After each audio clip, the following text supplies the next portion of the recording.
no more darkness. I'm in the light, I live again. You have made me glad, made me glad. You have made me glad, made me glad. You have made me glad, made me glad. You alone, you satisfy. You alone, you satisfy. You alone, you satisfy. Satisfy, you satisfy. You alone, you satisfy. You alone, you satisfy. You alone, you satisfy. Satisfy, you satisfy. Who can deny your grace? On the cross you took my place. Pull me out of the miry clay. All my tears you wiped away. Took away my emptiness. Heal me with healing rain. No pain, no more darkness. I'm in the light, I live again. You have made me glad, made me glad. You have made me glad, made me glad. You have made me glad, made me glad. You alone, you satisfy. You alone, you satisfy. You alone, you satisfy. Satisfy, you satisfy. You alone, you satisfy. You alone, you satisfy. You alone, you satisfy. Satisfy, you satisfy. You alone, you satisfy. You alone, you satisfy. You alone, you satisfy. Satisfy, you satisfy. You have made me glad, made me glad. You have made me glad, made me glad. You have made me glad, made me glad. You alone, you satisfy. You alone, you satisfy. You alone, you satisfy. Satisfy, you satisfy. You alone, you satisfy.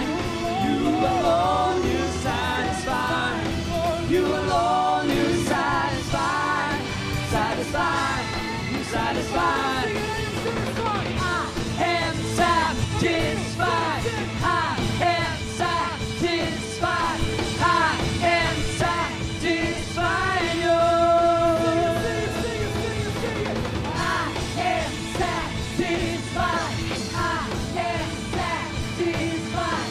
I am satisfied. You.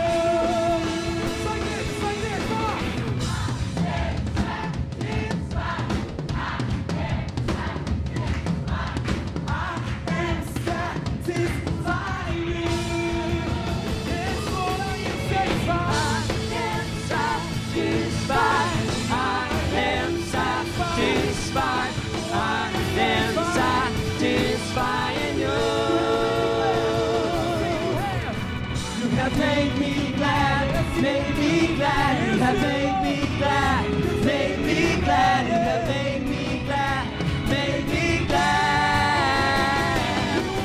You alone, you satisfy. You alone, you satisfy. You alone, you satisfy. Satisfy, you satisfy.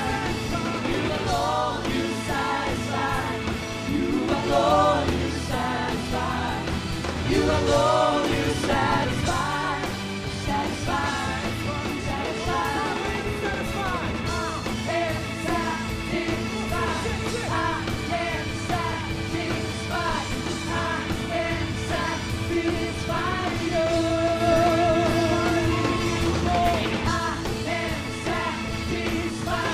I am satisfied. I am satisfied.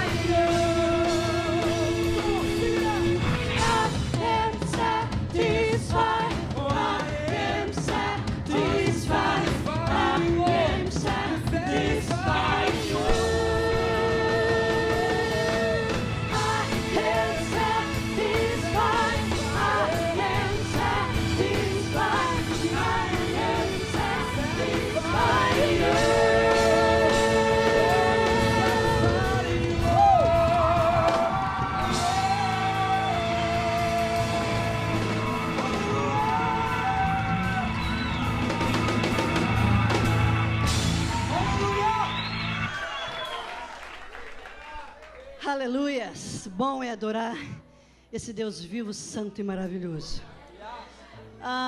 Romanos 12 diz que a vontade de Deus é boa, é perfeita e ela é boa e é agradável.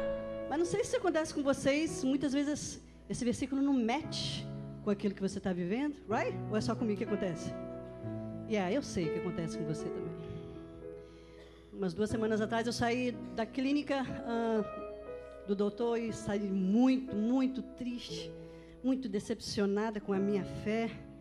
Eu falei, pai, eu pensei que esse diagnóstico de pressão alta, eu pensei que a minha fé, o meu jejum, tudo aquilo que eu fiz, o Senhor iria me curar e não aconteceu. Por quê? O Espírito Santo falou assim, seu Deus não está numa caixinha. Ele não age do jeito que você quer. Claro que oração e jejum têm forças grandiosas no mundo espiritual. Mas, sobretudo, filha, tenha vontade dele. Tenha vontade do seu pai. Tenha vontade, porque ele é soberano. E a sua vida e a minha está na mão dele. E ele governa tudo de um jeito excelente, perfeito, agradável. Porque ele é Deus. Ele é Deus. Ele é Deus. Então, muitas vezes, quando sua vida não encaixar do jeito em que a palavra de Deus está, creia somente, creia somente. É o que eu fiz, pai, eu preciso de ter fé, me dê muita fé para me terminar essa jornada. E no final dessa jornada, desse deserto todinho, lá no final, eu glorificar o teu nome, porque é o que eu mais quero para mim. Aleluias! Porque a alegria, a dor, o vale, o deserto, tudo tem que ter uma direção somente, glorificar o nome do seu Deus. Aleluia.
your spirit strong in me. My flesh may fail, woo, but what? My God will never fail.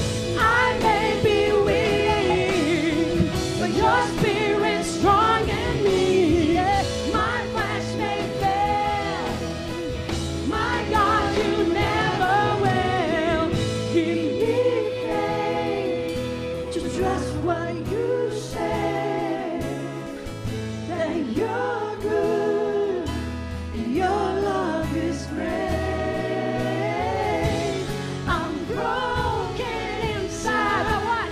I give you my life. Hey, yeah, yeah. Woo! Oh, yeah. I may be weak, but your spirit's strong in me.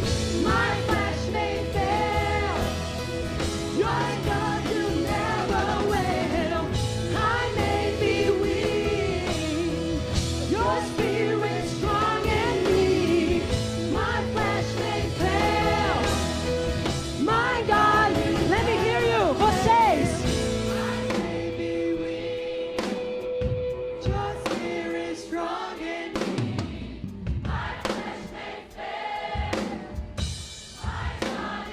Everybody. Your spirit strong in me. One more time. My God, you never will. I may be weak. Your spirit strong in me. My flesh may fail. One more time. My God, you never will. I may be weak, but your spirit strong in me. My flesh may fail. My God, you never will. To trust what you say, that you're good and your love is great. I'm broken inside, I give you my life. One more time, give me faith. One more time, give me faith. Hallelujah. Give me faith to trust what you say, that you're good, that your love is great. I'm broken inside, I give you my life. Oh, let's declare. Vamos declarar nessa noite. I may be weak. I may be weak. But your spirit strong in me. My flesh may fail. My God, you never will. I may be weak. Oh, yeah. But your spirit strong in me. My flesh may fail. My God, you never will. Hallelujah. Shadabaha, shadabaha, bagaga, shagadabaha. Hashkedabaga, hedabaga, hebagabaha, baha. Shadabaga, shadabaha, shadabaga.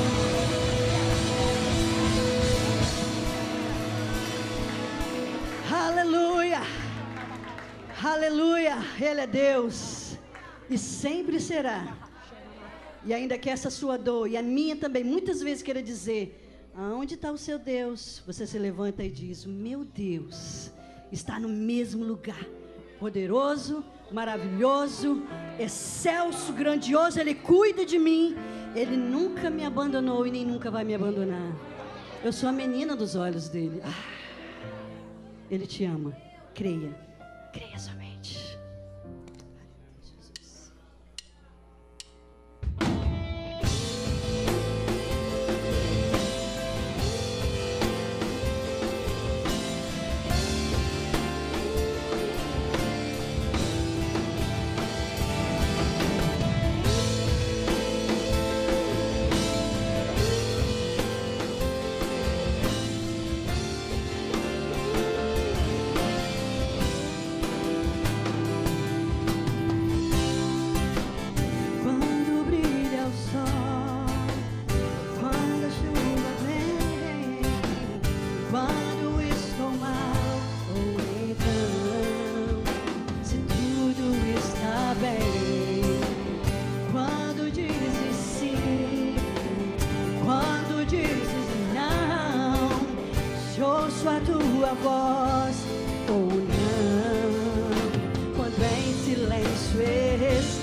controle de todas as coisas.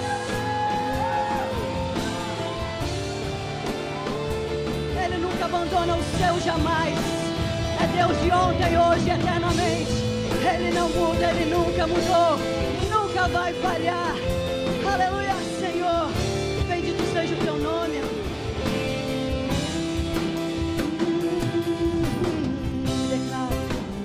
Quando brilha o sol, ou se a chuva vem, quando estou alto, então, se tudo está bem. Quando dizes sim, e quando dizes não, não é a hora ainda. Se ouço a tua voz ou não, quando em silêncio está. E Ele trabalha no silêncio, eu sei. Serás sempre Deus e sempre me amarás, não desampararás, Aleluia.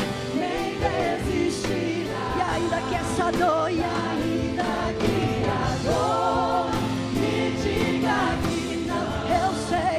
sei que é por amor. Estás me ensinando que sempre és Deus. Sei. Serás sempre Deus e sempre me amarás. Aleluia. Não desampararás, nem desistirás. Santo, santo, santo, Ainda que a dor me diga que não, sei que é por amor. Estás me ensinando que sempre é Deus. aleluia. Louvado seja o teu santo nome, Senhor. Aleluia. Tu és maravilhoso, tu és bondoso, poderoso.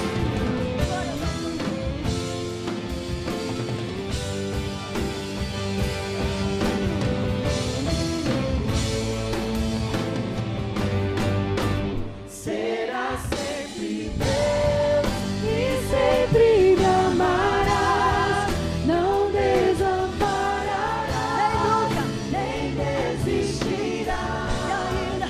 E ainda que a dor me diga que não, Eu sei. sei que é por amor. Estás me ensinando que sempre é Serás sempre. Serás sempre Deus e sempre me amarás. Aleluia. Não desampararás, Te adoramos, Senhor. nem desistirás. Aleluia. E ainda que a dor me diga que não, Eu sei. sei que é por amor. Estás me ensinando que sempre és Deus. A ti seja a honra, a glória e o louvor. Santo, santo. Te adoramos, Senhor, pela tua providência, Pai.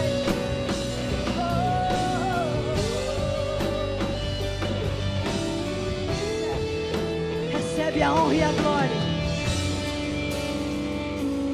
A honra, a glória, Pelo seu cuidado, Pai. a força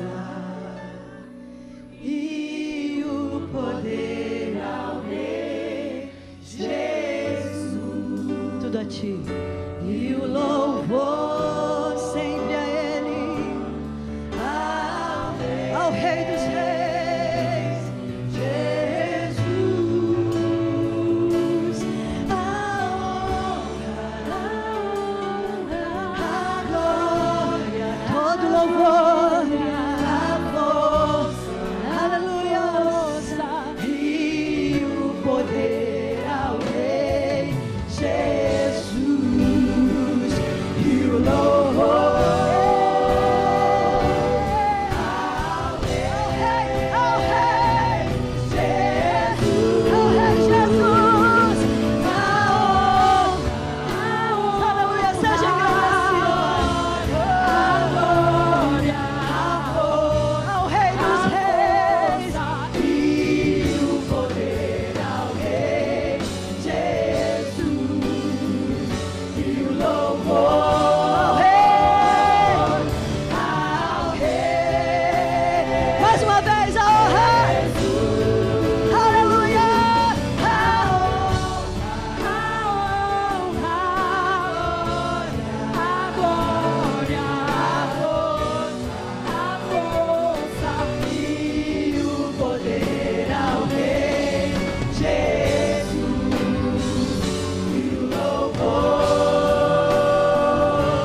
Obrigado o teu nome, Senhor, por todas as suas maravilhas, pelo teu cuidado, pela tua mão, porque o Senhor nunca nos abandona, mesmo na luta, mesmo no vale, mesmo no deserto, Ele está ali, nos cuidando, tratando, sarando. Ele abre a ferida, mas Ele cura a ferida.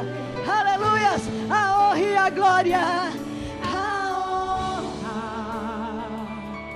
a glória, a força ao Rei dos Reis, Senhor dos Senhores, e o poder ao Rei Jesus. Recebe, amado Rei, e o louvor mais uma vez. Ele merece, Ele merece, Ele merece a honra, a glória,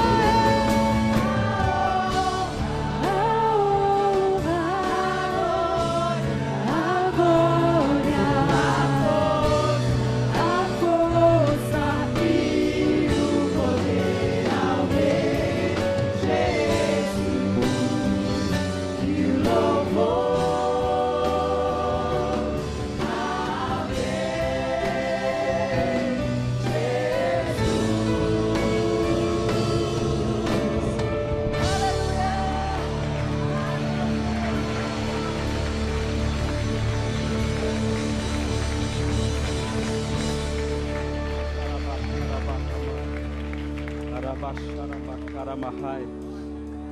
Amados, diga uma palavra de gratidão a este Deus, onde você estiver. Ele é digno de receber a glória, a honra e toda exaltação.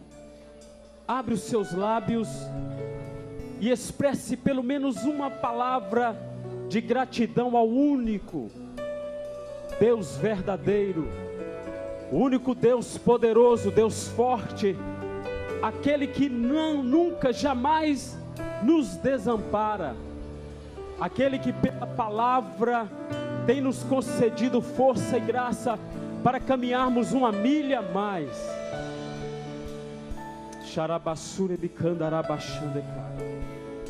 Pai Santo, eu quero te louvar nesta noite, bendizendo o teu nome, ó Deus, porque o Senhor é merecedor de receber, Pai Santo, a nossa gratidão, a nossa exaltação. E eu quero, em nome do teu Filho amado Jesus, nesta noite, mais uma vez, Pai Santo, abrir o meu coração e dizer: Senhor, Pai Santo, o Senhor é digno. O Senhor, Pai Santo Deus, é verdadeiramente merecedor. E o Senhor, Pai Santo Deus, de uma forma tão linda e tão maravilhosa, nos tem, Pai Santo Deus, eterno, trago até aqui. E nós nesta noite, Pai Santo, sim, declaramos que o Senhor é digno, que o Senhor é santo, que o Senhor é fiel, que o Senhor é verdadeiro, e que toda a terra está cheia da glória do Senhor. Pai Santo, eu quero te louvar, Pai Santo, porque é verdade, Pai querido Deus, aquilo que o Senhor tem falado através da tua palavra no meio dos anos, e tem se cumprido, Pai. Por isso estamos aqui, em nome de Jesus. E agora estaremos, Pai Santo, ouvindo a ministração da tua palavra, e que, Pai Santo, o Senhor tenha liberdade, ó Deus forte, de falar conosco da maneira que só o Senhor é capaz. E os nossos corações estão aceptíveis à tua voz nesta noite. Em nome de Jesus, em nome de Jesus. Pastor José Maria Gontijo, por gentileza, amado, ainda de pé, vamos receber o pastor José Maria, que esteve conosco aqui desde sexta-feira, não é, no curso de treinamento de hombridade, homem ao máximo e mulher única. E o pastor José Maria, ele vai se introduzir, mas ele é o diretor nacional, não é, da UDF, no Brasil. Nós temos a honra de tê-lo aqui nesta noite. Amém? Receba aqui o meu abraço, o abraço do meu pastor, amém, pastor Salmão. Tá bom, meu amado? Em nome de Jesus. E é isso, deixa Deus te usar. Amém. Vamos orar. Pai, nós nos alegramos nesta noite com a tua presença entre nós. reverenciamos a Tua presença santa, linda, ó Deus, que toca e comove o nosso coração. Por isso que esses louvores chegam até o trono, na sala do trono, e o Senhor ó Deus, se põe de pé para receber a adoração do seu povo como um incenso de cheiro suave aos seus narizes. Nós te adoramos, Jesus, nessa noite, porque o Senhor teve a coragem de descer lá daquela glória, aquele mundo glorioso, e descer aqui nesse mundo de tanta tristeza e dor. O Senhor se fez carne e habitou entre nós, Jesus. E o Senhor, depois de passar esses 3 anos ministrando a palavra lá em Jerusalém, Judeia e Samaria, por toda aquela região da Palestina, ó Deus, o Senhor se entregou, Jesus, naquela cruz pelos nossos pecados. E depois que o Senhor morreu naquela cruz, ao 3º dia o Senhor ressuscitou, Jesus. E depois o Senhor permaneceu 40 dias conversando com os discípulos e dando as últimas orientações e subiu ao céu. Depois de 10 dias, o Senhor enviou o Teu Espírito Santo, Jesus. E Ele está conosco desde aquela época até hoje, Jesus. E nós te glorificamos hoje, através da unção do Espírito Santo, do Teu poder, Jesus, vivo e ressuscitado, na pessoa do Teu Espírito. Por isso nós te damos um aplauso agora com toda a nossa alegria. Aleluia! Bendito seja Espírito Santo, bem-vindo, bem-vindo e bem-vindo. Aleluias. Amém. De pé, abra sua Bíblia em Atos 1, versículo 8. Vamos ler juntos e depois você já pode tomar o seu lugar e nós vamos fazer uma boa viagem nessa noite. Amém? Graças a Deus. Capítulo 1 de Atos, um versículo muito conhecido. Diz assim: mas recebereis poder, todo mundo? Mas recebereis poder ao descer sobre vós o Espírito Santo, e sereis minhas testemunhas, tanto em Jerusalém, como em toda a Judeia e Samaria, e até Boston. Sim ou não? Pode tomar seus lugares. Obrigado, pastor, liderança da igreja, esse amado convite, é uma honra estar aqui nesse púlpito, e a gente sobe aqui, como eu falei de manhã, com temor, né? A gente treme, o coração bate rápido, a gente fica emocionado, porque nós não estamos aqui falando qualquer coisa, estamos diante do Deus vivo, com a sua santa palavra, que é a lâmpada para os nossos pés, é bússola. Esse livro não é um livro qualquer, esse livro nos tirou das trevas, iluminou a nossa alma, ele rebentou todas as cadeias das mentiras, trazendo a revelação da verdade para a nossa alma, amém? Então diga para o seu irmão que está ao seu lado mais uma vez, que lindo que você está aqui nessa noite. Diga para o que está lá atrás de você, ó, que bênção que você veio também. Aleluia, que alegria, que precioso é a família de Deus. Gente, eu e minha esposa temos viajado muito, como o pastor disse aqui, nós não somos os diretores da Universidade da Família, nós somos os diretores do Ministério Christian Men's Network, fundado pelo pastor Edwin Lewis Cole, um pastor norte-americano das Assembleias de Deus aqui dos Estados Unidos, que lá pela década de 70, 80, Deus fez uma chamada para ele, para deixar a igreja que ele pastoreava e assumir um ministério para trabalhar com homens, porque ele começou a descobrir algumas coisas. Ele foi visitando a igreja e tudo, e Deus deu para ele uma visão profética. E ele descobriu que havia uma conspiração demoníaca universal contra a masculinidade. Como ele veio para matar, roubar e destruir, então, se eu fosse o diabo para destruir a família, quem que eu pegaria primeiro? Hein? Mas está tão fraquinho isso. Quem que ele pegaria primeiro? Você tem ainda dúvida disso ou não? Presta atenção nas guerras. Quem morre mais nas guerras? Os homens. Quem é que está fazendo mais tráfico de drogas no mundo? Mulher faz, mas é muito pouco. E quem está morrendo aí nas gangues, nas quadrilhas, nas grandes cidades? Tem mulher e criança que morrem, mas é mais homens. Quem é que morre mais de AIDS? Aí. Ué.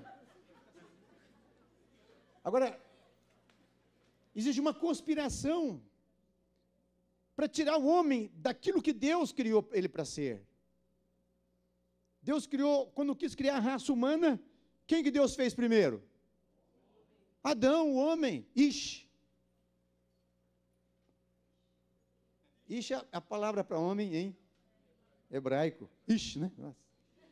E a mulher é Isha. Pois um azinho. Agora, aí a raça humana se perdeu por causa do pecado, veio a tentação, caiu o homem e tudo, e nasceram filhos, de acordo com a descendência de Adão e Eva, não mais a imagem e a semelhança de Deus, mas Deus ainda amou o mundo, e trouxe um castigo, porque a maldade cresceu de tal maneira, aí Deus foi lá e trouxe o dilúvio, mas antes de Deus trazer o dilúvio, Deus separou um homem, como é o nome dele? Noé, e salvou a família dele dentro de um barco. E depois veio a proliferação daquela família, eles cresceram com os filhos Sem, Cã e Jafé, e aí encheu a terra de novo. E aí Deus teve outro sonho, de criar uma nação. Porque lá, ele havia profetizado lá desde Gênesis capítulo 3, versículo 15, queria trazer o Salvador. Então, a queda, o pecado do homem não pegou Deus de surpresa, tudo já estava dentro do plano dele. O diabo, ele pensa que ele consegue enganar Deus, mas cada vez que ele faz alguma coisa, Deus se glorifica naquilo, porque Deus criou o homem, a imagem e semelhança dele, com capacidade de pensar, sentir e escolher. Deus não te criou a você e a mim como robô, como uma maquinazinha. Deu uma cordinha, lá atrás e deu uma cordinha, Zé Maria, você está programado para ser pastor, tá? Isso não pode ser outra coisa, não. Sim, Senhor. Eu sou pastor. Não. Deus não me criou uma máquina, Deus me criou um ser livre. Eu lembro que o dia que eu estava fazendo o segundo ano de processamento de dados, lá em Belo Horizonte, numa faculdade, segundo semestre, começaram as aulas, eu estava lá assistindo uma aula de estatísticas, a professora que estava falando lá, de repente eu tive uma visão. Meu sonho era ser analista de sistemas, gostava dessa área. E de repente eu comecei a ver um pântano enorme, que sumia lá no horizonte. E aquela quantidade de gente atolada até o pescoço naquela lama, naquele lodo, naquele pantanal, com as mãozinhas levantadas e gritando, socorro! E gritava, aquelas vozinhas que já estavam sumindo. Eu falei, mas que negócio esquisito, que negócio estranho. E eu estava assistindo uma aula, ela sentada numa carteira na classe, e via aquela visão aberta. Eu fechava os meus olhos e via, abria os meus olhos e via. Eu falei, Deus, o que é isso? Eu era um novo convertido. Aí o Espírito de Deus falou no meu coração, é o seu ministério.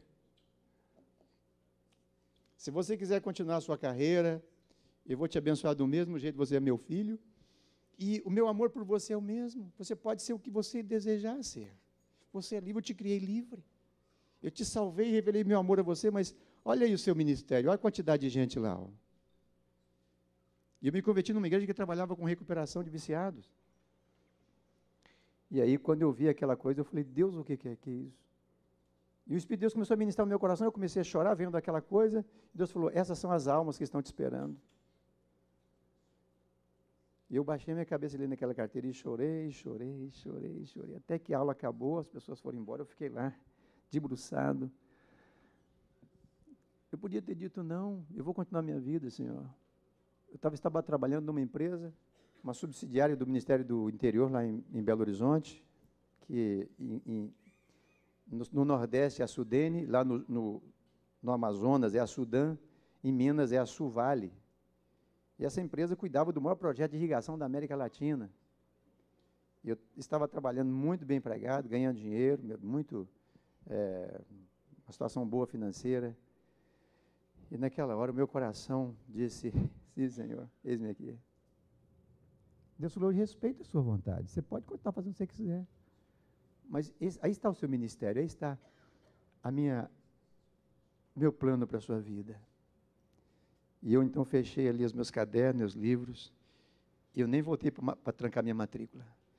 Em janeiro do ano seguinte eu estava no seminário, e eu estou aqui hoje por causa disso. São as nossas escolhas. Se você veio aqui hoje nessa noite é porque Deus te trouxe. Deus tem um plano maravilhoso para a sua vida. Você não veio para os Estados Unidos só para ganhar dinheiro, não. Deus tem um plano maravilhoso, porque olha o que diz esse versículo aí, ó. Então ele diz assim no versículo 8, ó, vocês receberão o poder do Espírito Santo ao descer sobre vós, e serão o quê? Minhas testemunhas. Diga para o seu irmão aí, você é uma testemunha. Viva do poder de Deus. Sim ou não? Agora, o que é testemunha aqui nesse versículo? Olha, algumas pessoas que já estudaram grego, né? Eu fiz 4 anos de grego no seminário, e essa palavra aqui não é testemunha. Já viu aquela coisa das testemunhas de Jeová? É uma seita, né? Aí alguém perguntou assim, mas o que Jeová fez de errado para ter testemunha? Porque num tribunal, não é isso? Tem a testemunha de defesa e a testemunha de acusação, porque é o álibi que as pessoas procuram para poder ficarem livres, ou acusado ou liberto, né? Então, Deus precisa de testemunha de alguém? Não. Não, ele não fez nada de errado. Deus só precisa de mártires. Pessoas que estão dispostas a dar a sua vida por amor a Ele. A palavra aqui não é que Deus está precisando de alguém para poder testemunhar alguma coisa que Ele está fazendo. Ele não precisa disso. Deus só precisa de pessoas que o amam de tal maneira que entregam a sua vida para morrer por Ele, se for preciso.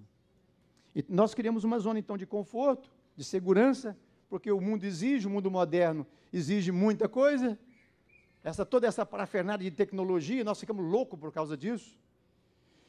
E é uma tentação muito grande, e aí você começa a olhar, fixar os seus olhos só nessas coisas, e começa a perder de vista o seu testemunho.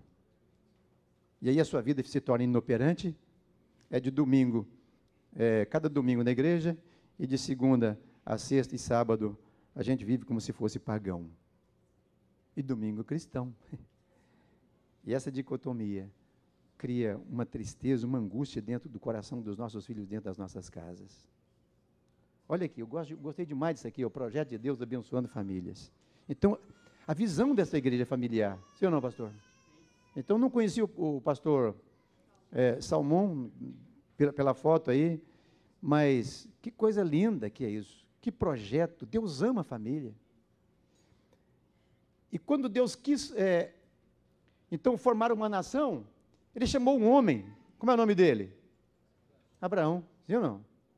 E quando Abraão teve um filho, Isaque, depois teve Ismael primeiro, depois Isaque, ele nem pensava que daquele filho que Deus tirou dos lombos dele, viria uma nação, e dessa nação Deus ia trazer da tribo de Judá o Messias. Como é que ele podia imaginar isso naquela época? Então Deus sempre olha geracionalmente, Deus não está pensando só em mim. Quando Deus te chama, Deus está pensando em você e em toda a sua descendência depois. Então, quando Deus escolheu Abraão, lá de Ur dos Caldeus, pagão, uma terra cheia de paganismo e idolatria, ele não podia imaginar que, através dele, Deus ia trazer Jesus, o leão da tribo de Judá. Quem pode imaginar isso? Então, os sonhos de Deus nunca deixam de ser cumpridos. Quando Israel pecou e tudo, e foi lá para aquela escravidão, lá depois da descendência de Abraão, lá no Egito, 430 anos, lá na escravidão do Egito, então Deus quis tirar o seu povo lá daquela escravidão. E quem que ele chamou? Um homem. Moisés. Então Deus sempre olha, e o projeto dele era que o homem se levantasse, para assumir o papel de liderança, de levar a palavra de Deus e glorificar a Deus aqui na terra, porque a Bíblia diz que o homem é a glória de Deus, e a mulher é a glória do homem. Se o homem está glorificando a Deus, ele reflete essa glória na vida da esposa dele, sim ou não? Pois eu quero convidar a minha glória para vir aqui em cima. Por favor, querido. Olha, a conotação espiritual dela, lá no Veredas Antigas, é beleza e graça. Olha que dupla. E a minha conotação é sábio e compreensivo. Graça e paz, amados. Eu estava tão feliz ali ouvindo meu marido, não sei por que ele me chamou. Mas eu estava ali sentada enquanto a igreja louvava.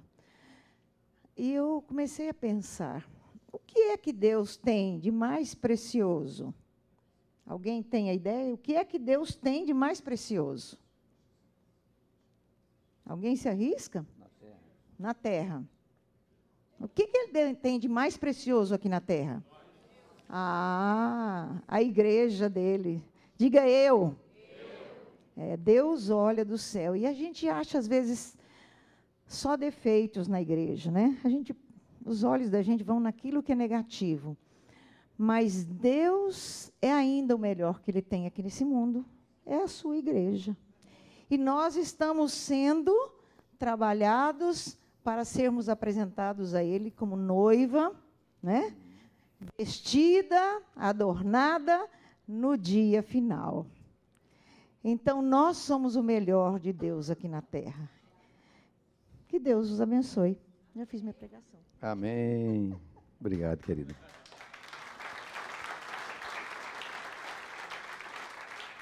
Aí, quando Jesus quis criar a igreja dele, ele chamou 12 mulheres para ser suas discípulas, sim ou não? Hein?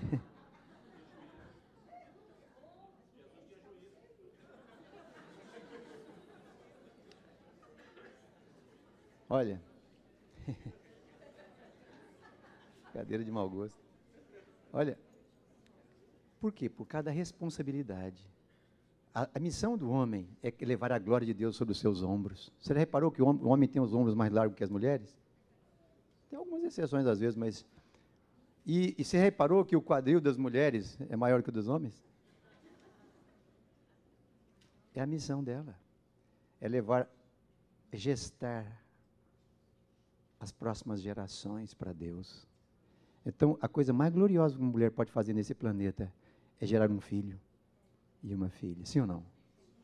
Sabe por que Jesus veio ao mundo? Porque Deus escolheu trazer o filho dele através do ventre de uma mulher.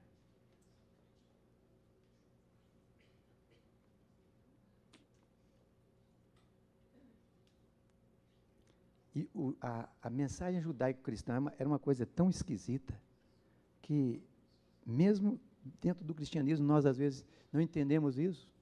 Por que Deus fez a mulher com uma beleza, uma graça tão grande para reproduzir os nossos filhos? Porque Deus queria formar uma nação, um povo para Ele na terra, para ser a noiva do seu filho. Então, quando você lê esse texto aqui de testemunhas, o que é isso, meu pai? Então, agora eu quero que você leve as páginas da sua Bíblia lá para Apocalipse 19. Hoje de manhã nós lemos aqui esse texto. E aqui eu falei um pouquinho também com os homens ali no nosso treinamento. Capítulo 19 de Apocalipse, a partir do versículo 7. Hoje nós tivemos aqui um tempo de muita exaltação, alegria, de júbilo e glória, e nosso coração se enche de alegria.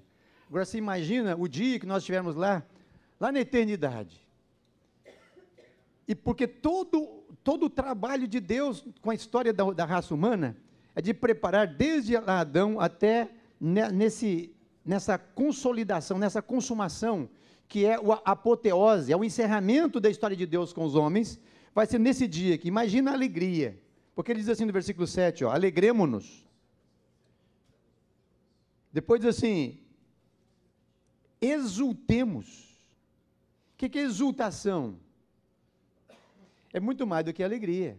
Depois diz assim, e demos-lhe a glória, porque são chegadas as bodas do Cordeiro, cuja esposa já se ataviou, pois lhe foi dado vestir-se de linho finíssimo, resplandecente e puro, porque o linho finíssimo são os atos de justiça dos santos. Então é o casamento de quem? De quem? De quem é o casamento? De Cristo, o Cordeiro de Deus, com a sua igreja. Então o trabalho do Espírito Santo incansável é o trabalho de preparar a noiva para o seu filho, Jesus. Eu não sei quantos de vocês já ouviram falar aquela seita do Reverendo Moon, aquele coreano. Quem já ouviu falar disso aí? Chama a Igreja da Unificação. É uma heresia violenta. Ele atrai muita gente, porque a propaganda dele para atrair as pessoas é que Jesus não cumpriu a missão dele completamente, que ele agora é o Messias. E Deus só completa a missão dele no casamento, e Jesus não casou.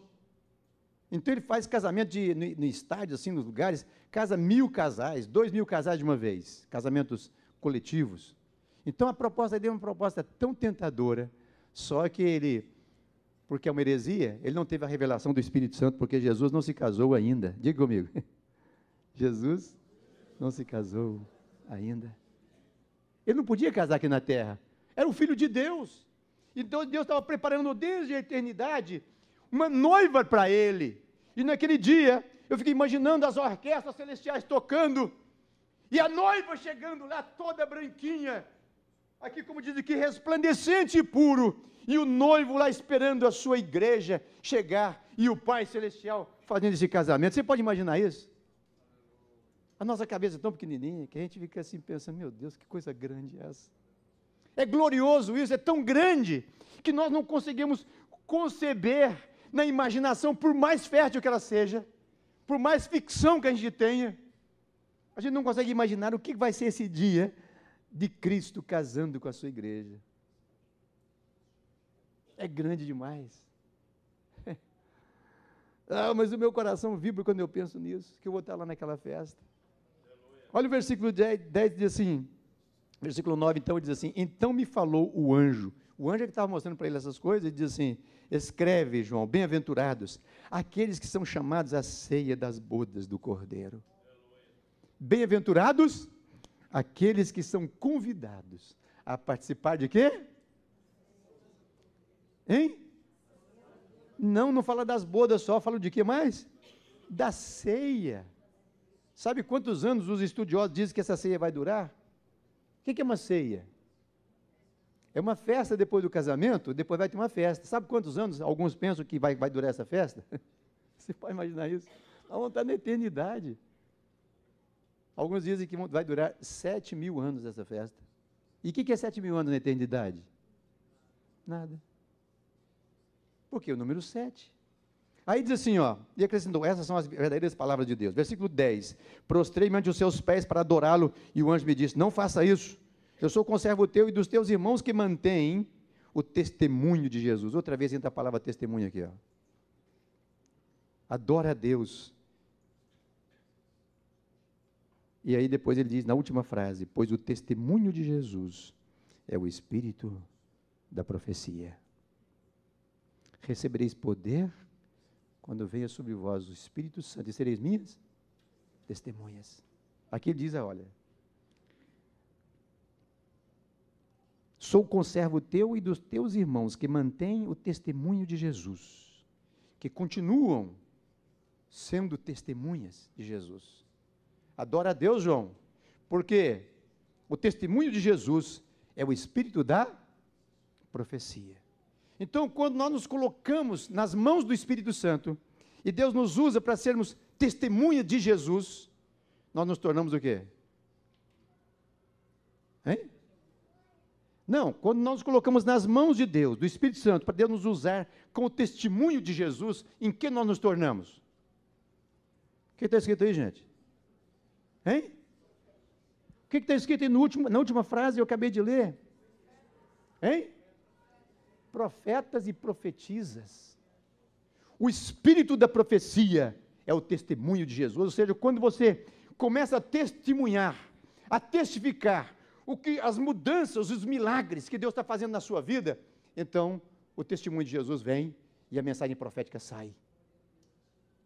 Porque quem convence do pecado, da justiça e do juízo é o Espírito Santo através da mensagem profética que sai da boca de testemunhas que não têm medo de falar de Jesus Cristo para as outras pessoas, sim ou não? Entendeu isso agora? E quando você cala, sabe o que acontece? A mensagem profética silencia. Diz lá em Osés que o povo perece por falta de conhecimento, mas que as pessoas se corrompem por falta de profecia. Onde é que está isso, pastor? Provérbios capítulo 29, versículo 18. Provérbios capítulo 29. Olha para você ver então, por que o mundo está de mal a pior? Então eu pergunto para as pessoas, gente, as trevas existem, sim ou não? Existem? Não? Então apaga a luz para mim. Onde é que estão os interruptores? Tem jeito de apagar essas luzes todas aqui? Ainda ficaram isso aqui, né? Mas olha, aí, bom, ok. As trevas existem, não? Olha que escuridão. Eu preciso lutar contra essas trevas. Vai embora, treva! Some daqui, escuridão! E guerrear, e fazer batalha espiritual, e jejuar. O que eu tenho que fazer? Só uma coisa, acende esse interruptor aí para nós. Eu não preciso lutar contra as trevas. As trevas existem pela ausência de luz. E o mal existe ou não? Sim ou não? O mal não existe? Não deveria existir, porque quando os homens de boa vontade, de acordo com Martin Luther King, quando os homens de bem se calam, o mal cresce. E foi por isso que eles mataram ele. O problema do mundo Não é o aumento do mal, é a ausência e o silêncio profético dos homens de boa vontade, que acreditam em Deus, mas vivem Deus só no domingo. De segunda a sexta são pagãos e a sua boca está fechada. Olha o que diz o versículo 18 desse capítulo 29 de Provérbios. A primeira frase diz o que na sua Bíblia aí? Não havendo profecia, o povo se corrompe. Eu não sei quantos estão acompanhando lá no Congresso Brasileiro, o pastor Marcos Feliciano, que foi agora eleito pela comissão, pelos próprios deputados. Ele é o deputado federal, escolhido pelo Partido Cristão Brasileiro. Ele foi escolhido para ser o presidente da Comissão de Direitos Humanos. E aí, o movimento gay e todas aquelas pessoas que não concordam começaram a atacá-lo de tudo quanto é jeito. Outro dia ele estava em Salvador fazendo um evento lá, quando ele saiu, estava lá fora, uma manifestação gay, quase mataram ele de tal. Isso é a segurança que chega a levar ele. Então, ele está falando algumas coisas, fazendo algumas coisas que está incomodando o inferno, incomodando o mal. Alguém tem que falar. Não importa se vão cortar a minha cabeça. Herodes, você está com a mulher do seu irmão. Você não tem direito de fazer isso porque você é representante do povo. Ai, chama esse cara aí, ó. Eles cortaram a cabeça dele, mas a mensagem dele está até hoje aí, mensagem profética: arrependei-vos, porque o reino de Deus está chegando até vós. Você tem medo de perder a sua vida, não? Quem guardar a sua vida e amar a sua vida vai perdê-la, mas aquele que entregar a sua vida por minha causa, achá-la, diz o Senhor. Ó, o que é ser testemunha? Testemunha é aquele que fala daquilo que Deus fez na sua vida, aquilo que Jesus está mudando no seu coração. E quando não tem mais mudanças, então você vive uma vida religiosa. Então essa vida cristã religiosa, ela não afeta ninguém, ela não causa nenhuma mudança, porque quando a voz profética sai, ela incomoda o erro, ela chega e questiona o pecado, ela chega e mostra que o mal é errado, que o mal faz mal e que o bem existe e Deus é o autor de todo o bem. Então olha aí, ó, não havendo profecia, o povo se corrompe. Então quando você olha ao seu redor, lá na empresa onde você está, as pessoas em sua volta, você vê coisa falcatrua, coisa errada e tudo. Meu Deus, como é que é isso, Senhor? E as pessoas começam a ver só uma vida de religião. Se eu estou fazendo as coisas tudo boazinha, tudo direitinho, até dentro da casa. Você quer ver uma coisa? Outro dia eu estava num retiro, lá em Campo Grande, e aí eu falei uma coisa que a moça que era professora, que cuidava de toda a parte da escola dominical, ela falou: Zé Maria, eu nunca ouvi falar isso na minha vida. Já sou crente desde a infância e tudo, eu nunca ouvi falar sobre isso. Olha, o que nós ensinamos para os nossos filhos desde pequenininho na escola dominical? Nós ensinamos para os nossos filhos que eles precisam ser bonzinhos. Eles nascem com a natureza de Adão. Meu filho, desde pequenininho, já vi que ele não era um anjinho, porque quando ele dormia, parecia um anjinho, mas quando ele acordava, ele exigia da mãe dele. Eu precisei dar uma surra nele com 6 meses de idade. Bom, no sentido, né? Ele pegava no berço e gritava, assim na beira do berço: eu quero meu leite, por favor, me dá o meu leite. E era às 3 da manhã, a Léa estava tirando a mamada noturna dele, aquela mamada às 3 da manhã, meia-noite, depois das 6. Não precisa mais, meu filho. O sono te alimenta. Então eu ia lá, a Léa tentou várias vezes, não conseguiu. Eu falei: deixa comigo agora, eu sou o pai, eu sou o homem da casa, deixa comigo. Ou resolva esse negócio. Eu nunca tinha sido pai antes, né? Eu falei: mas vou ver se funciona. A Bíblia diz que esse notícia está ligado ao coração da criança, mas que a vara da correção afugenta dele. Eu falei: deixa eu ver se funciona mesmo esse negócio. Aí fui lá, falei: filho, a sua mãe está cansada, eu também, nós estávamos numa vida corrida para caramba, quem já teve filho pequeno sabe isso, que muda toda a nossa vida, né, quando o filho nasce. E aí eu falei com ele: filho, a sua mãe está cansadinha e tudo, né, eu peguei ele, andei com ele lá, tal, você não precisa mais dessa mamada noturna. E coloquei ela no bercinho, falei: filho, você vai dormir, tá? Papai orou com ele, abençoou ele lá, tal. Aí ele levantou de novo, gritou lá. Falei: meu Deus, o que eu faço? Fui lá, peguei ele de novo, andei com ele, passei lá e tal. Filho, você não precisa mais, né? Fica aí quietinho, sua mãe está cansadinha, eu também e tal. Aí de novo, aí eu falei: Deus, então me dá a chance agora, vamos ver. Fui lá, baixei a fralda dele e sapequei uns 3 tapas no traseiro dele lá, né? E com força, que a minha mão ficou vermelha. Ele chorou, chorou, e eu fiquei olhando para ele. Chorou, olhar para mim e chorar. Aí foi indo, ele acalmou, eu falei, você entendeu o que o pai fez? É porque eu te amo, filho. Você vai ficar quietinho, aí vesti a fraldinha dele de novo, coloquei lá. E deitou. E nunca mais acordou às 3 da manhã. Que tal essa?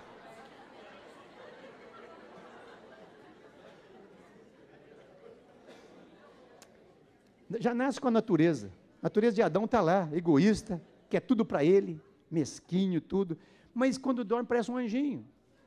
Aí o que aconteceu? À medida que foi crescendo tudo, eu fui começando a ver isso e eu comecei a pregar para meu filho.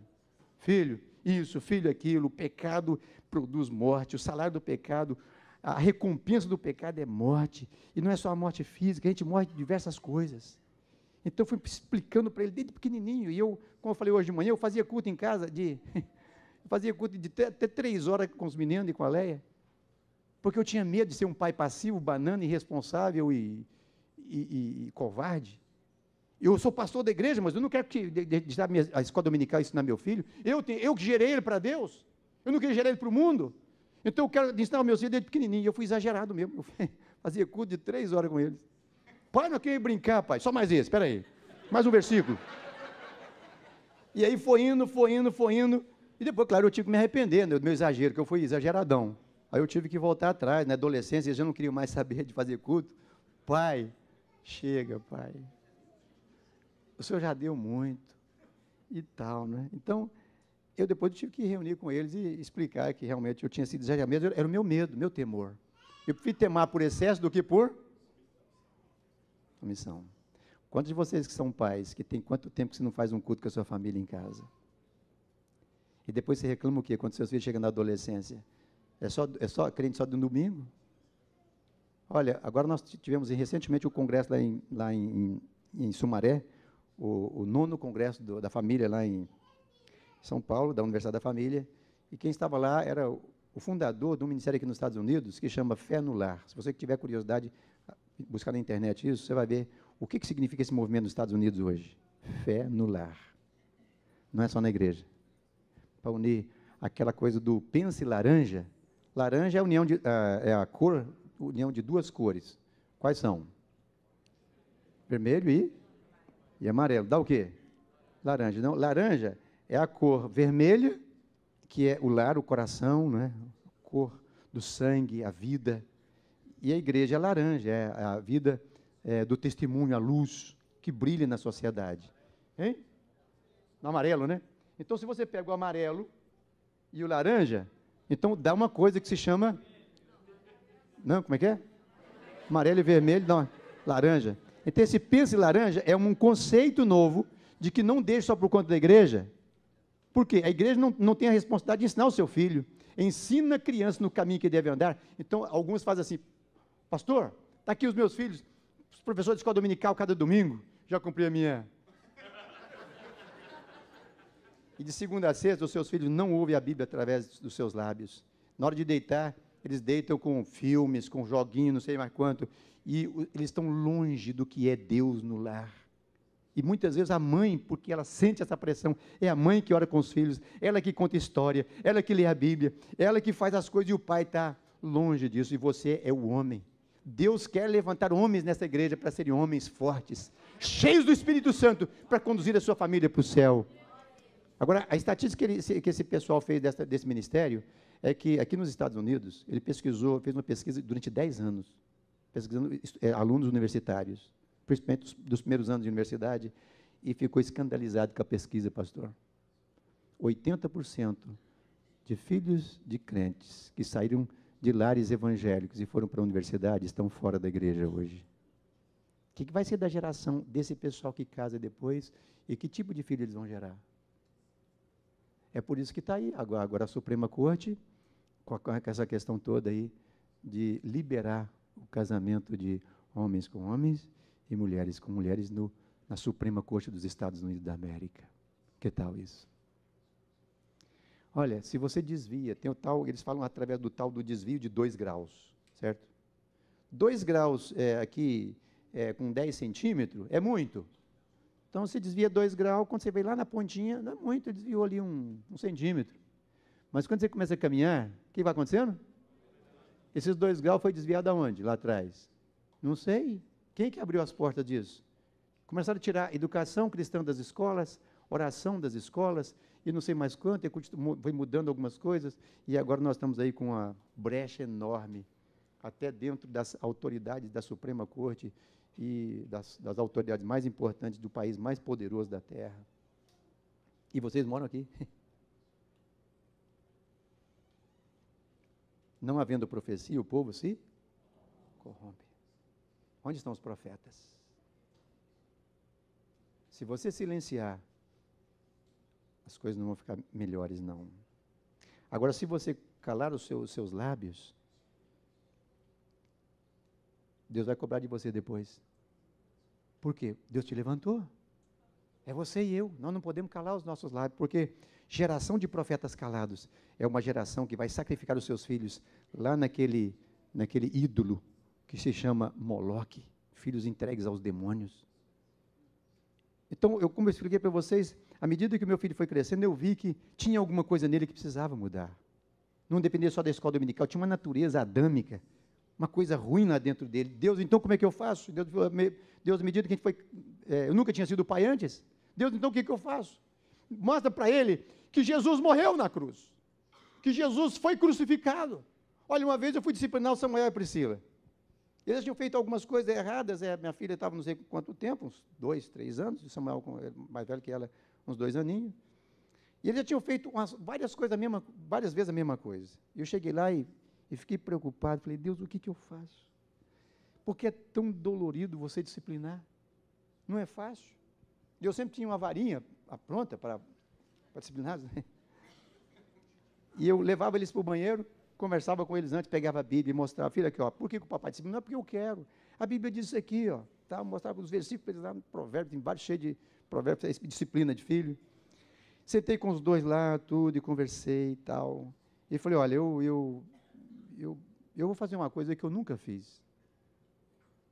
Porque a hora que eu peguei a vara que o Espírito de Deus me falou, aquele versículo lá de Isaías 53, veio claro na minha mente. O castigo que nos traz a paz estava sobre ele, e pelas suas pisaduras nós fomos sarados. O castigo que nos traz a paz, o castigo era para mim, eu que pequei, mas estava sobre ele que foi castigado por mim. E pelas suas pisaduras, pelas feridas dele, eu fui sarado. Eu recitei esse versículo para ele, expliquei para ele, Jesus morreu na cruz, eu era um pecador, eu era um inútil, eu era um desobediente, e Jesus me salvou. Quando eu recebi Jesus como Salvador, eu entendi o sacrifício dele por mim na cruz, filho. E agora, eu não queria fazer isso com vocês, porque essas coisas erradas é na natureza de Adão. Como é que você vai explicar para um filho pequenininho de 2, 3 anos que Jesus morreu na cruz? Que ele derramou o sangue dele para salvar ele pequenininho, daquele tamanho, na linguagem que eles entendem. E muitas vezes na escola dominical nós ficamos contando dos heróis da Bíblia. Ah, porque Davi foi o herói e o Golias foi o bandido. Então você, meu filho, você precisa ser igualzinho Davi. E nós todos levamos nossos filhos para querer viver desde pequenininho o bem, a conduta, o comportamento, mas sem mostrar por que o mal faz mal, e o mal levou Jesus para ser crucificado.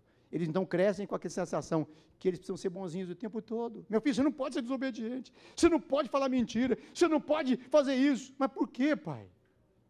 E nós não explica para eles. E que idade que eu preciso evangelizar meu filho para ele entender que Jesus morreu na cruz por ele?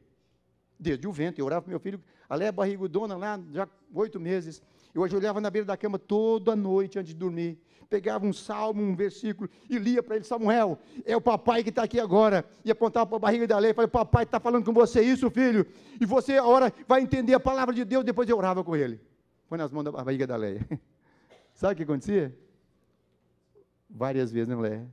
Ele sacudia lá dentro, ele mexia lá dentro, sim, pai.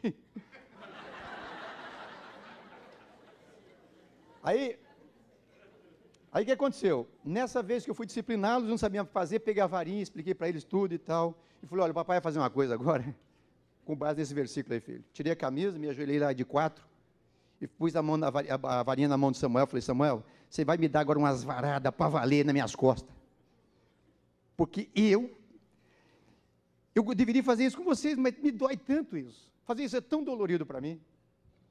Mas você vai tomar agora o meu lugar e eu vou tomar o seu lugar como substituto. Foi assim que Jesus fez por mim. E ajoelhei lá e falei, agora, manda a vara aí, filho. Aí ele pegou a vara e começou a tremer e deu uma varadinha leve, pá. Falei, não, isso aí não é disciplina, não. Isso é adulo. Pode descer a lenha aí. E ele... Aí ele deu com mais força. Pai! Falei, mais uma, filho. Pai! E começou a chorar e tremer. E não bateu mais. E começou a chorar. Falei, pai, mas não consigo, pai, por favor, não posso. Eu falei, filho, você sabe o que o papai sente quando ele vai disciplinar você, filho? É isso aí. É ruim pra caramba. Dói muito. E foi isso que Jesus, o pai, sentiu quando ele permitiu que o filho dele morresse lá na cruz. Fosse espancado, deram aquela chicotada nas costas dele até quase matar ele. Depois colocaram uma coroa de espinho na cabeça dele, filho.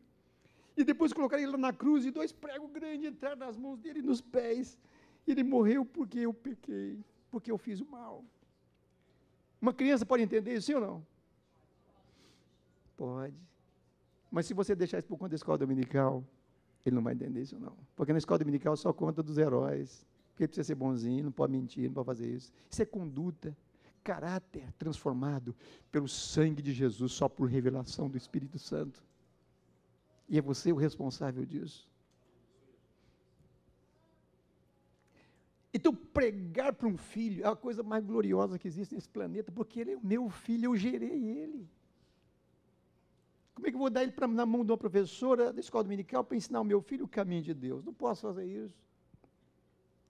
É a minha responsabilidade. Eu pedi, então, põe para nós aí o vídeo do Samuel. Ele vai contar a história da conversão dele aos 4 anos de idade.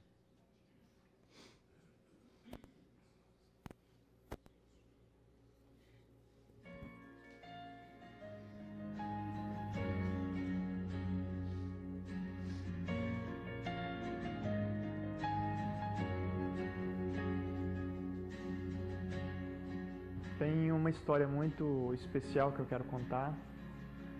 Fala sobre levar a família e principalmente os filhos a falar de Deus para eles. Meu pai viajava muito por causa do ministério. Ele era pastor de uma igreja no interior do Mato Grosso do Sul e ele tinha que ir a cada 2 meses para Belo Horizonte. Então ele fazia uma viagem de aproximadamente 20, 24 horas. E quando eu já cheguei aos 2 anos de idade, ele começou a me levar nessas viagens. E meu pai sempre contava de Deus, sempre teve culto doméstico em casa, isso era uma coisa rotineira em casa. Mas chegou um período em que meu pai sentiu a necessidade de falar de Jesus de uma forma mais clara, para que eu compreendesse a salvação e pudesse aceitar Jesus também como meu Salvador. E essas reuniões de ministério que tinham dessa missão que meu pai, né, trabalhava, eles tinham uma chácara, um sítio, e nesse sítio, bom, eu lembro que era muito bonito, um lugar muito bonito, e tinha um morrinho, assim, era um morrinho que o pessoal normalmente ia, sentava e assistia o pôr do sol. E no dia anterior, acabou a luz lá, sempre tinha problema com luz, porque era bem longe da cidade, acabou a luz. E aí meu pai, no dia seguinte, meu pai sentou comigo nesse morrinho, a gente começou a conversar, ele começou a falar de Jesus, e meu pai até brinca, ele falou que foi a melhor pregação que ele já fez para uma criança. Né, contando de como Jesus, o mesmo Jesus estava no coração dele entrar no meu, que Jesus era uma pessoa não só, né, não tinha só a característica de uma pessoa, mas ele também era Deus, ele queria morar dentro do meu coração, que apesar de eu ter nascido com uma característica pecadora, né, que vem de Adão, ele explicou isso de uma forma que uma criança entendesse. Aí no final de toda aquela pregação bonita que ele fez, ele olhou para mim e falou assim: então, Samuel, você entendeu o que eu falei? Entendi, pai. E você quer aceitar Jesus como teu Salvador? Eu olhei para ele e falei: não. Ele olhou assustado e falou: mas como não? Ele falou: depois de toda essa pregação maravilhosa que eu fiz e tudo mais, né? Como não? Aí ele perguntou para mim: mas por que, Samuel? Por que você não quer aceitar Jesus? Aí eu olhei para ele e falei assim: é porque Jesus vai sair do teu coração e vai entrar no meu. No entendimento de uma criança, né? Engraçado, porque eu achava que ia acontecer exatamente isso. Ele ia ficar sem Jesus. Eu falei, não quero que ele saia de você, fica com você que por enquanto tô bem, né? Aí ele lembrou do fato do dia passado tinha acabado a energia. E ele falou assim, Samuel, você lembra que acabou a energia ontem à noite? Eu lembro, pai. Você lembra que a gente foi, pegou a velhinha, acendeu? Eu falei, lembro. E você estava com a tua velhinha, não estava? Eu falei, estava, pai. E você chegou com a tua velhinha perto da minha, pôs o pavio perto do meu e a tua vela acendeu, não é verdade? Eu falei, é. Eu falei, a tua vela ficou acesa? Acendeu, pai. E a minha apagou? Não. As duas ficaram com fogo? Foi. Aí ele falou, Jesus é a mesma forma.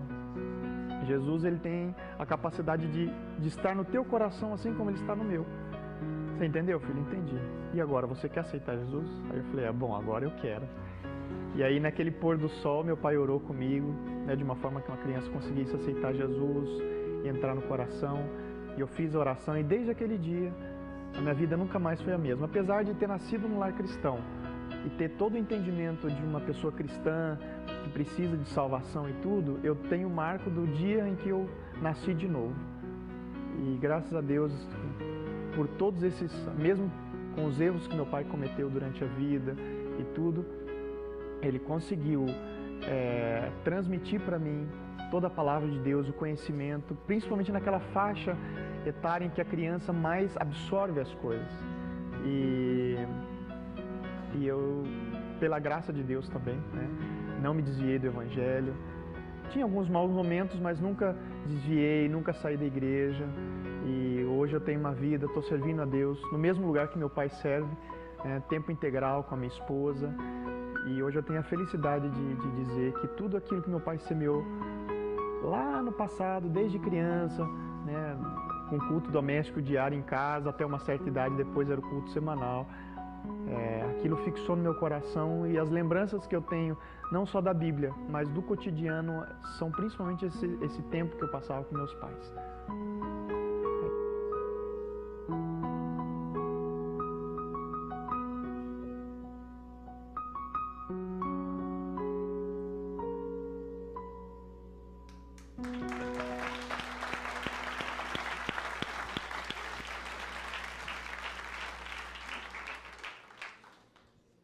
Eu gostaria que vocês ficassem de pé. Eu não vou alongar mais. Eu tinha muita coisa para falar com vocês nessa noite, mas a mensagem já foi dada. Eu gostaria de fazer um convite hoje.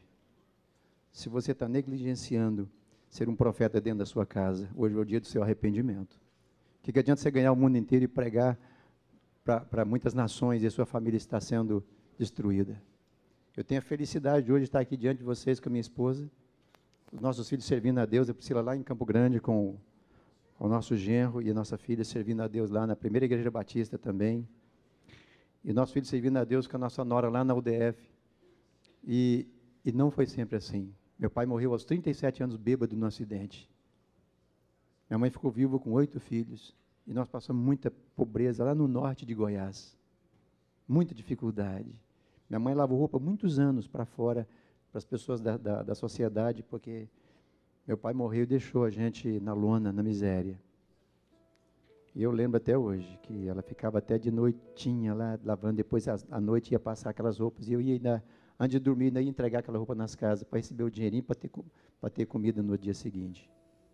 Foram muitos anos. E eu era um garotinho de 7, 8 anos. Não foi uma infância fácil.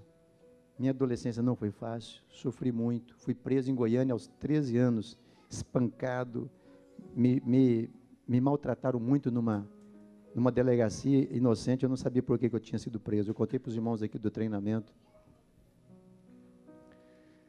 E lá naquela cela, me jogaram na cela, eu fiquei preso uma semana.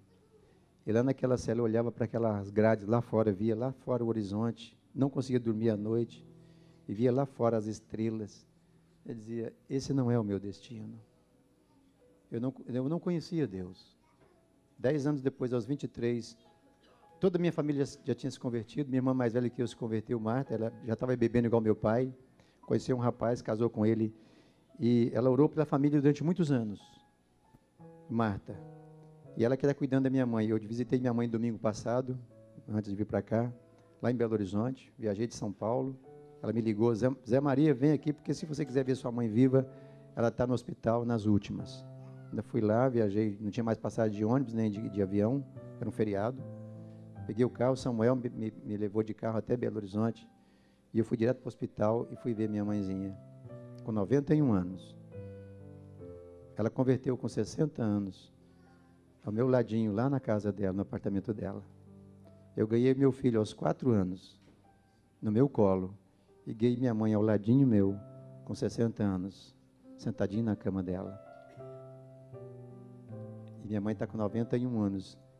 E toda a família se converteu. Ela já tem 4 tataranetos. E não era para ser assim. Então eu quero encerrar com um versículo lá de Eclesiastes. Abra sua Bíblia aí se você tiver.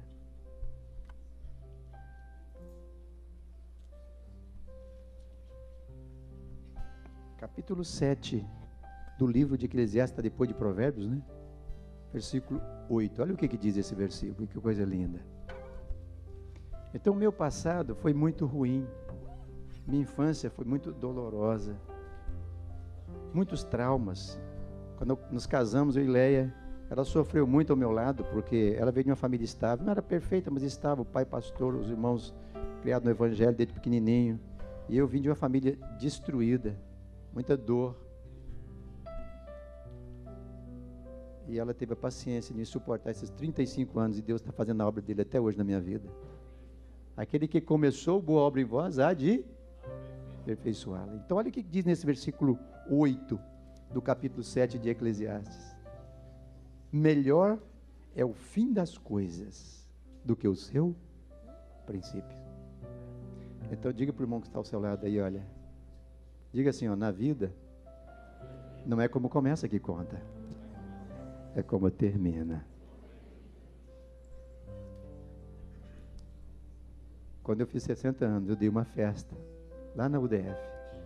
Convidei amigos, pastores, parentes, para celebrar, porque os homens da minha família, desde os meus avós, parte de pai e mãe, tios, primos, foram todos sendo ceifados, morrendo prematuramente. Meu pai morreu com 37, o irmão mais novo dele, uns meses depois, num bar lá na cidade, eu fui lá, falaram para a gente lá que tinha sido assassinado, cheguei lá e tinha, um cara descarregou o revólver no peito dele, cheguei lá e estava aquela sangueira no bar e o corpo dele lá, o irmão mais novo do meu pai. E os irmãos dele foram morrendo. Bebida, um monte de droga, um monte de coisa. Mas então não era para eu estar aqui hoje de acordo com a vontade do diabo. Mas olha, o dia que você ouve o Evangelho, eu ouvi o Evangelho com 23 anos e entreguei minha vida a Jesus. Ele mudou o meu destino.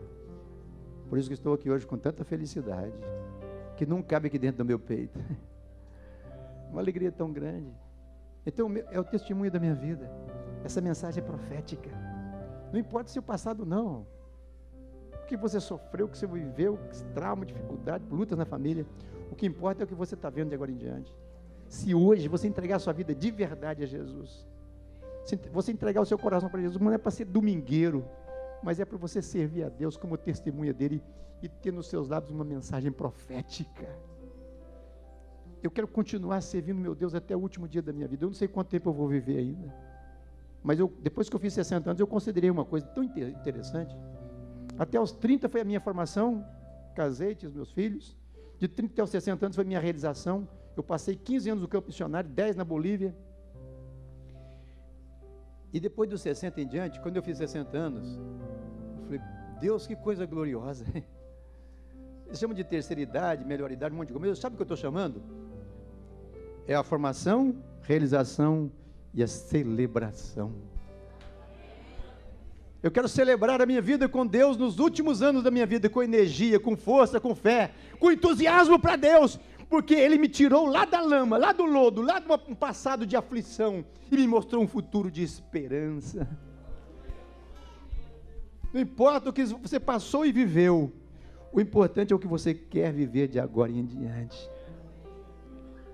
Feche seus olhos e comece a falar com Deus agora. Deus, aqui diz, melhor é o fim do que o começo.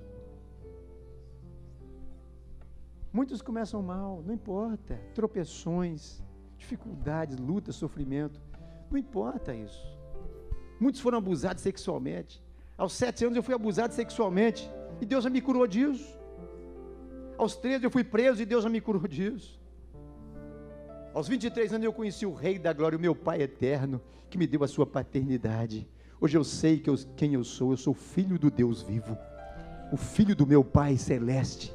Ele me amou tanto que entregou a vida do seu filho lá naquela cruz. Então feche seus olhos e faça agora uma oração a Deus, dizendo: Deus, impossível eu sair dessa casa hoje sem uma mudança, sem uma transformação. Impossível não entregar minha vida hoje a Ti completamente. Então, enquanto o louvor aqui estiver tocando, eu vou convidar você. Eu não quero que você saia antes de eu fazer uma oração. Eu quero orar por você hoje. E quero fazer uma oração profética pelo seu futuro. Eu quero pedir a Deus que apague o seu passado.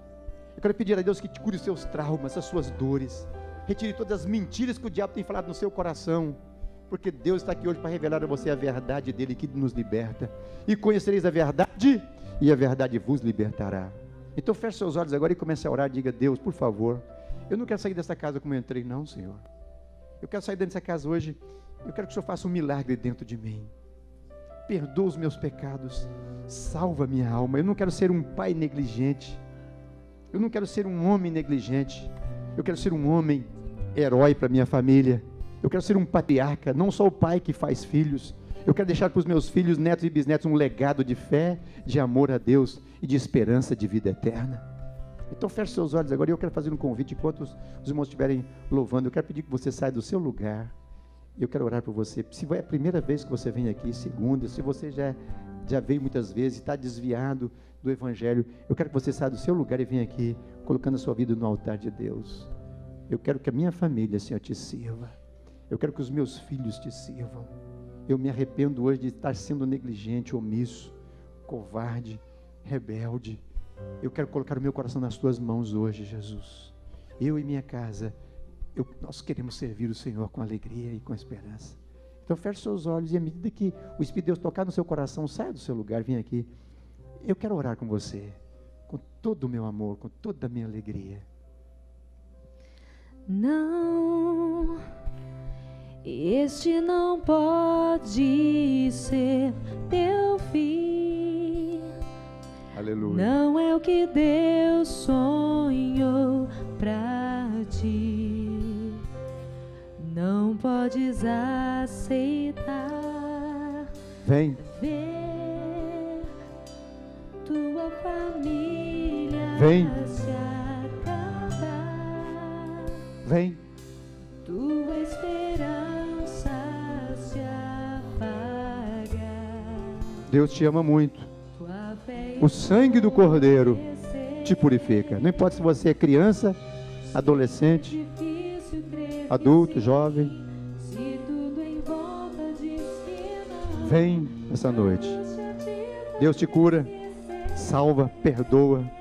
Deus te ama.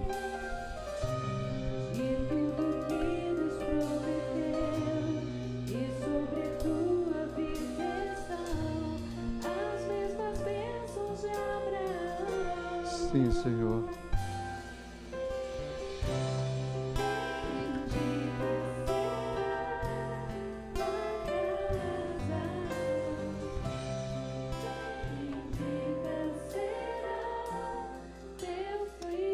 Aleluia, Jesus. Aleluia.